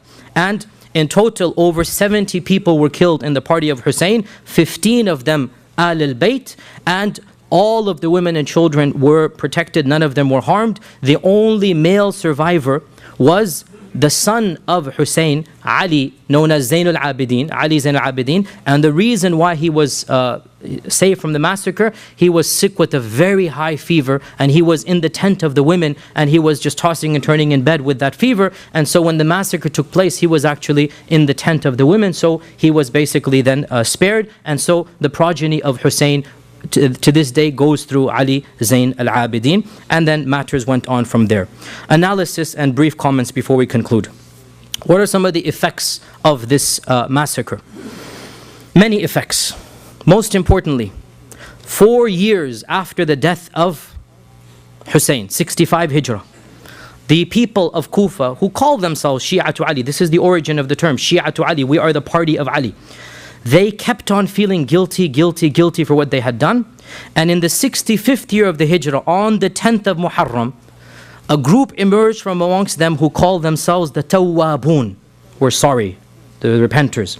And they made it their duty to extract vengeance on those who had killed Hussein, and they said they're going to kill everybody who participated in the massacre of Hussein. And on their way to Syria to kill Ibn Ziyad, they passed by Karbala. And of course the body of Hussein is most likely buried in Karbala. And they spent the whole night lamenting and crying and singing poetry and beating themselves. Why? For having failed to protect Hussein when Hussein needed their help. And with this incident, we can mark the beginnings of theological Shi'ism. Up until this point in time, Shi'ism is a political movement. Political. They don't say that the Ahl al-Bayt are this and that. They don't say that Abu Bakr is... No, all of this is not there. It's just Umayyads versus Ahl al-Bayt. And these are pro-Ahl al-Bayt and anti-Umayyad. That's it. With this incident, slowly but surely, theology got added into it. And, the issue of making the descendants of Ali into imams and into, figures that we consider to be above and beyond what is our Sharia says, this began after the death of Hussein. With the death of Hussein is the birth of theological Shi'ism. That from this day on, a theology began to be, devised. And then from there, of course, another turn took place. And this incident, believe it or not, was very similarly repeated. A deja vu took place in 122 AH from the son of Ali ibn al-Hussein, Zayn al-Abidin, and his name is Zayd. When Zayd, the son of Ali, the son of Hussein, the son of Ali, the son of Ibn Abi Talib, see the lineage, right? Zayd was once again in Medina, and the people of Kufa promised him the same thing. His older relative said, don't go, don't go, don't go. And Zayd said, no, this time is going to be different. So in 122 AH, Zayd did the same journey from Medina to Kufa. And in Kufa, the people quizzed him, and most of them rejected him. Why? Because they said to him, do you curse Abu Bakr and Umar? Why? Because in Kufa, theology is changing. In Kufa, they're making a theology out of it. And Abu Bakr and Umar become the worst people. So they said, do you curse Abu Bakr and Umar? And Zayd ibn Ali said, Wazirayu Rasulillahi sallallahu alaihi wasallam. These were the wazirs of the Prophet. You want me to curse Abu Bakr and Umar? No, not possible.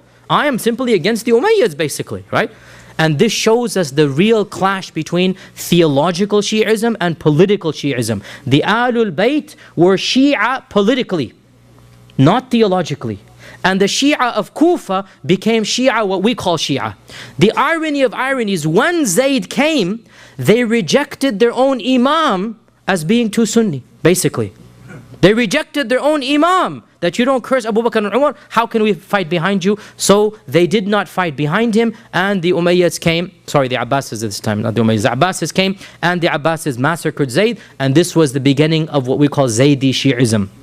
Zaydi Shi'ism is a different branch of Shi'ism. It is still strong and powerful in Yemen. The only country in the world where you have Zaydi Shia is Yemen. And you have the Ithna Ashari Shia, which is the Shia of Pakistan and Bahrain and Iran and Iraq. This is 12er Shi'ism. You compare the doctrines of Zaydi Shi'ism with 12er Shi'ism, and you see the reality between political Shi'ism and theological Shi'ism. Zaydi Shi'ism respect Abu Bakr and Umar.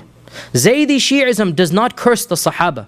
Zaydi Shi'ism don't consider the Imam to be infallible and there's one Imam and Allah. All of this is not there in Zaydi Shi'ism, right? Zaydi Shi'ism is the real Shi'ism of the Ahl al-Bayt.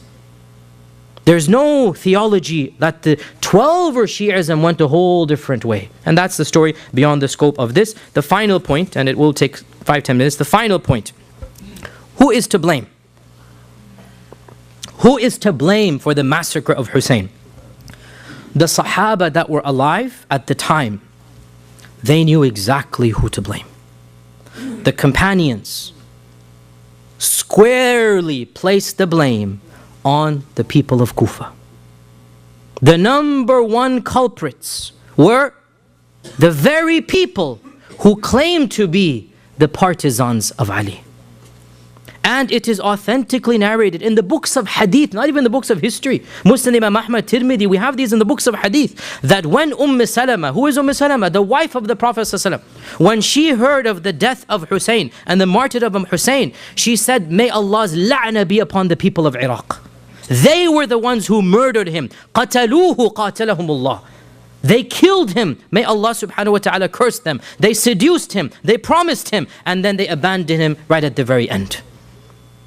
And we have the even more famous narration of the senior most Sahabi, who is Abdullah ibn Umar, the most respected of the Sahaba alive. He's not pro-Yazid. He doesn't like the Umayyads.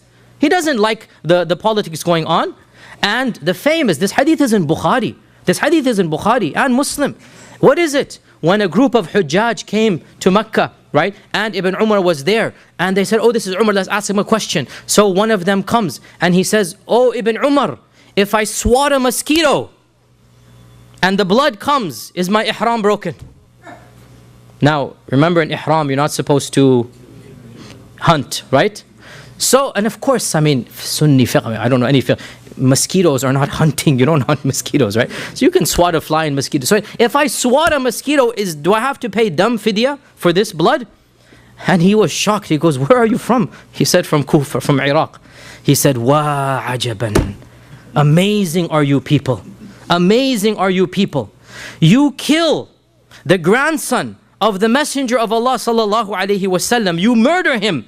And now you come and ask me about the blood of a mosquito?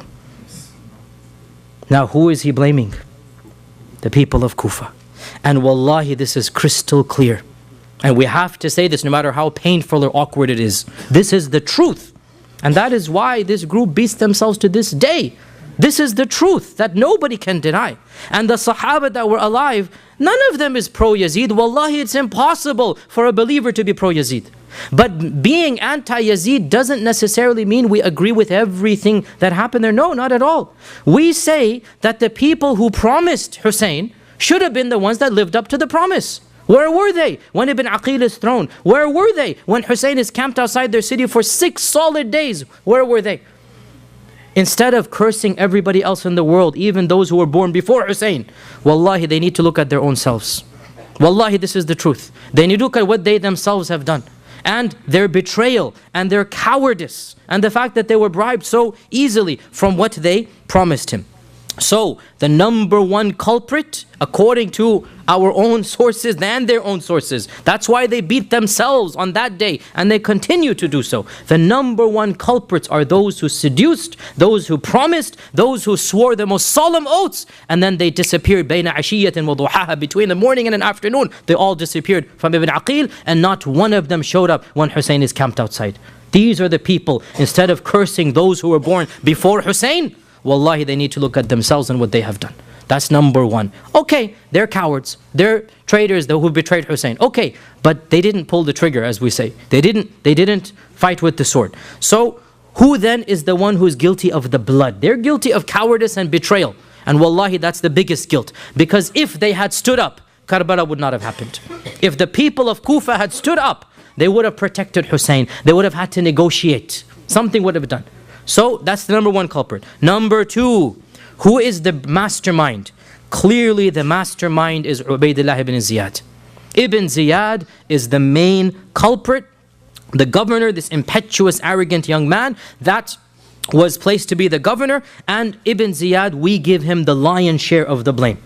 And there is no doubt It is clear even in his own lifetime that Allah punished him. His whole lifetime was just uprisings and intrigue and backstabbings until he died a miserable death. The forces of Mukhtar al-Thaqafi, another internal uprising, he was killed by the forces of Mukhtar. And notice the irony of ironies, and this is sunnat Allahi fi khalqihi.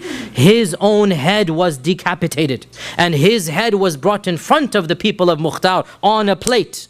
And it was shown just like the head of Hussein was shown to him. And this is in Sunan al-Tirmidhi. This isn't Tirmidhi, not even the books of history. And they say when the head was brought in front of the majlis, everybody was terrified. Why? Because out of nowhere, a snake came into this grand audience and made its way straight into the head and went into the nose and resided in the skull of Ibn Ziyad. This isn't Tirmidhi. It's not even in the books of history. Sunan al-Tirmidhi mentions that the head of Ibn Ziyad was punished in this way in front of the people to see. So this is Ibn Ziyad.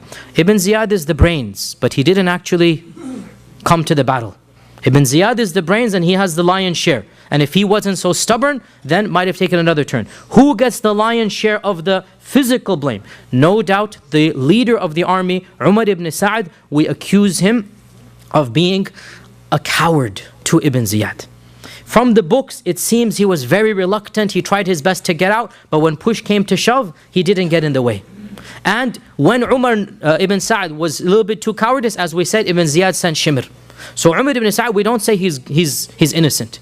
He could have done something, but whatever got in the way, and he didn't really get between them. So there is some share on him. But when it comes to the actual sword and the blood on the sword, there is no doubt that it is Shimr ibn Dhil Jawshan, Shimr, and then they say Anas ibn Sinan is one of his thugs as well that was with him. These were the two people that really, and along with 3-4 other people there, I mentioned some of them by name, but it was Shimr who charged forth, the first person to raise his sword and go towards Ibn Rasulullah. Everybody else was respectful. Everybody else, who's going to raise the sword against Hussein, right? It was Shimr who did that and charged, and when he charged, his 3-4 thugs basically charged with him, and him along with Anas and the 2-3, they're the ones who killed him. So all of these are guilty. Okay, we went down.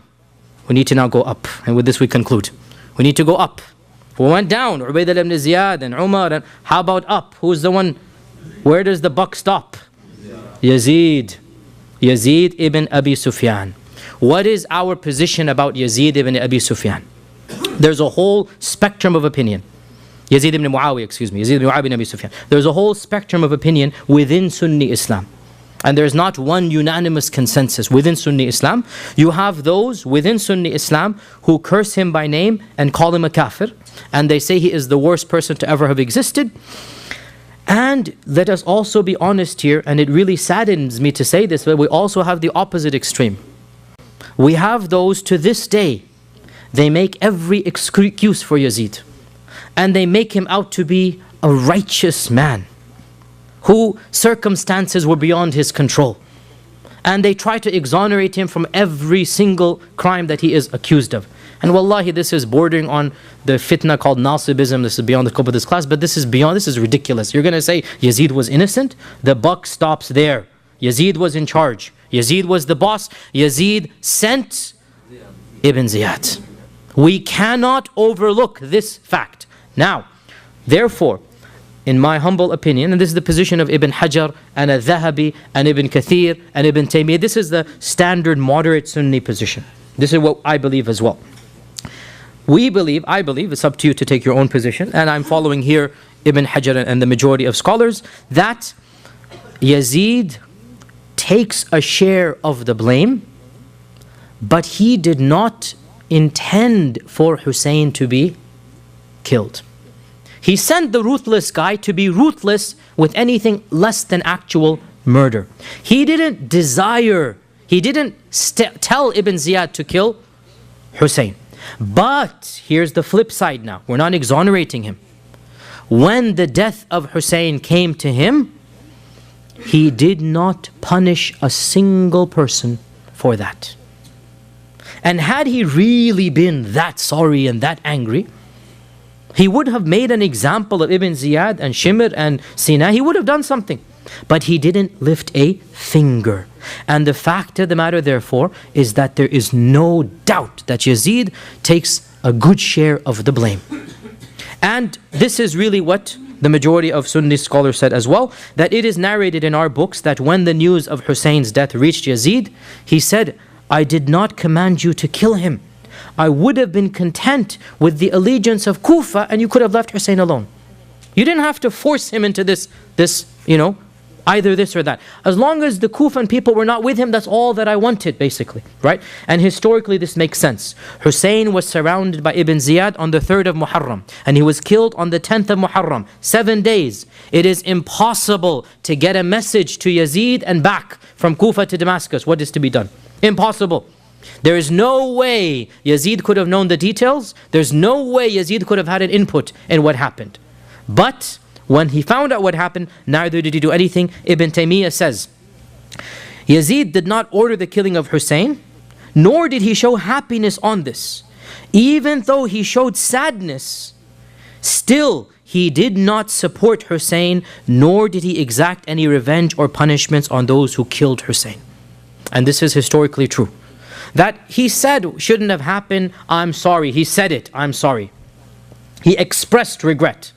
But of what use is expression when the guilty culprits go away?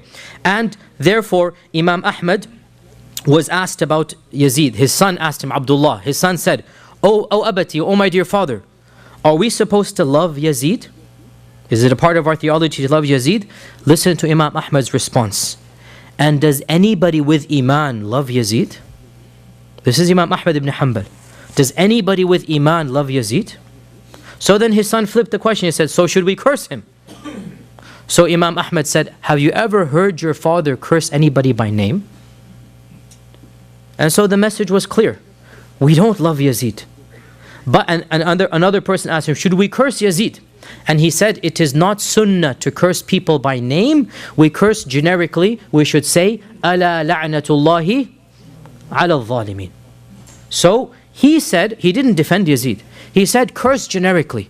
Ala la'natullahi ala al-zalimin. And leave it at that. And it is not of our methodology to curse people by name. Yazid, the fact of the matter, was a king, a politician, like other politicians. And the blood on his hand is no more or great in terms of quantity. In fact, it is less than the blood of many later kings. But what's the difference? The quality of blood. The fact of the matter is that these uprisings are a common motif of Umayyad and Abbasid times. And people after Yazid killed more than Yazid. But the people that Yazid killed are not your average people. They were the grandson of the Prophet ﷺ. Ibn Taymiyyah says, we are just in this regard. We don't curse him. And he was like the other kings. He had good and he had bad. And in our religion, Allah will accept the good, and his affair with his Allah, he might be punished for the bad. We leave his affair to Allah subhanahu wa ta'ala, and we do not curse him by name. We may say, Ala la'natullahi ala al-zalimin. And we leave it at that. And a final point is that no doubt we love Hussein, and we are saddened by his death. But our love for Hassan is greater than our love for Hussein. And the ahadith about Hassan are more than the ahadith about Hussein. And it is authentically narrated in Bukhari that once the Prophet was giving a khutbah and Hassan walked in and he tripped and he fell down. And the Prophet stopped the khutbah and came down and picked Hassan up, and he kissed him on the mimbar. And he said that I could not bear to see my son fall down. And then he said, Inna bani hadha sayyid. This son of mine shall be a true leader. Even if Muawiyah doesn't consider him a leader, the world considers him a leader. He is the Sayyid over and above Muawiyah. This is something we have no doubt about. This son of mine is the Sayyid. And perhaps Allah will bring reconciliation between two large groups of Muslims through him. Hassan was the better of the two men. Hassan, again Muawiyah meaning, Hassan and Muawiyah. Hassan was the one who stood up and said, no more bloodshed. You want the power? Take it. I'll retire. I don't want Muslims to be killed. This was maturity. This was Iman and wisdom. And Hussein had Iman, but the wisdom of Hassan was more than Hussein. And this is what we believe, that Hassan had the more wise methodology, and Hussein no doubt was a brave man and he did what he did. And Allah Azza wa Jal will accept from him his martyrdom, insha'Allah ta'ala. To conclude, the tragedy of Karbala is a great tragedy. Our hearts bleed for the death of Hussein.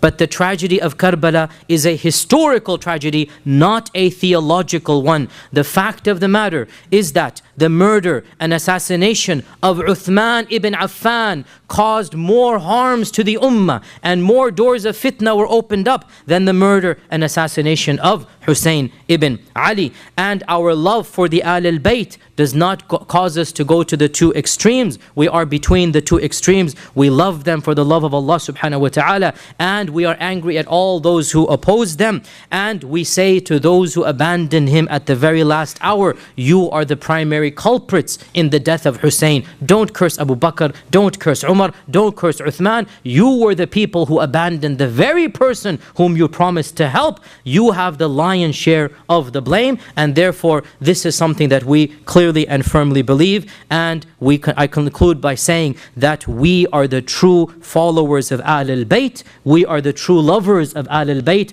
We are the true Shia of Ali ibn Abi Talib. We go between the two extremes, and we pray that Allah subhanahu wa ta'ala extols their ranks and causes them to enter Jannah, and causes us to be along with them in Jannah. Allahumma salli ala Muhammad wa ala ali Muhammad kama sallaita ala Ibrahim wa ala ali Ibrahim innaka Hamidum Majid. And with this, my dear brothers and sisters, the fact of the matter is, wallahi, I've gone way beyond what I need to. We need to break in 5 minutes, so I will just take 2 questions insha'Allah ta'ala, and then we need to break. I do apologize, but we are late, and we also have to pray Asr. We are late for Asr. So just 2 questions. The first question we have, that what happened to the head of Hussein? What happened to the head of Hussein? So the head of Hussein, there's a whole treatise written by Ibn Taymiyyah called the treatise on the head of Hussein. And what appears to be the case, insha'Allah ta'ala, is that the head of Hussein was sent to Yazid wrapped in a silk cloth. He did not dishonor it, and he handed it to the family of Hussein, and the family of Hussein took it to Medina, and they buried it in Baqi' al-Gharqad next to the body of Hassan. So the body of Hassan and the head of Hussein, they are buried in Medina. This is what seems to be the strongest opinion, and Allah subhanahu wa ta'ala knows best. And we also have a question over here, that is the salvation of a Muslim dependent upon acknowledging the martyrdom of Hussein? So we said before, the martyrdom of Hussein is a historical tragedy of the highest magnitude, but it is not a theological issue. It is a historical tragedy, and our heart bleeds historically for what happened. But our theology, our aqeedah, our fiqh, our laws do not change by the death of Ali or Hussein or Uthman or any of those Sahaba who passed away. Our aqeedah does not change at that, and therefore their martyrdom will be accepted by Allah subhanahu wa ta'ala insha'Allah, but it is not something that changes our beliefs and our theology, and Allah subhanahu wa ta'ala knows best. I do apologize that there's no time for more questions, but we really do have to conclude. And so with this, wa akhiru da'wana alhamdulillahi rabbil alameen, wassalamu alaikum wa rahmatullahi wa barakatuh. Yes, wa alaikum assalam. Before you go, I wondered if you could just speak on your topic for Summit, being that you're going to be coming to the UK, inshallah ta'ala. So I will be teaching a class in England for Ilm Summit in the month of December. It is an intensive class about the development of political and theological Shi'ism. And we'll talk about this from an academic manner, about what exactly happened and how these changes came about, and how did these ideas come about the Imam and being the Ma'soom and infallible, and the evolution of all of these ideas. We will talk about it bit by bit and go into the history of the evolution of Shi'ism and go down every single branch, the 12 Shi'ites, the Zaydis, the Fatimites, the Ismailis, the Aga Khanis, the Duruz, every single group, the Nusayris and Alawis, how do they differ? We'll talk about it historically and theologically, and insha'Allah we'll talk about it in an academic manner, not an emotional manner, as you even saw today. Insha'Allah, we are talking about this in an academic style, and our goal is not to incite hatred or animosity. Our goal is to preach what we believe to be the truth. وَجَزَاكُمُ khairan. And with that, Ammar, I need to hang up over here because it's time for the salah. So wassalamu alaikum wa rahmatullahi wa barakatuh.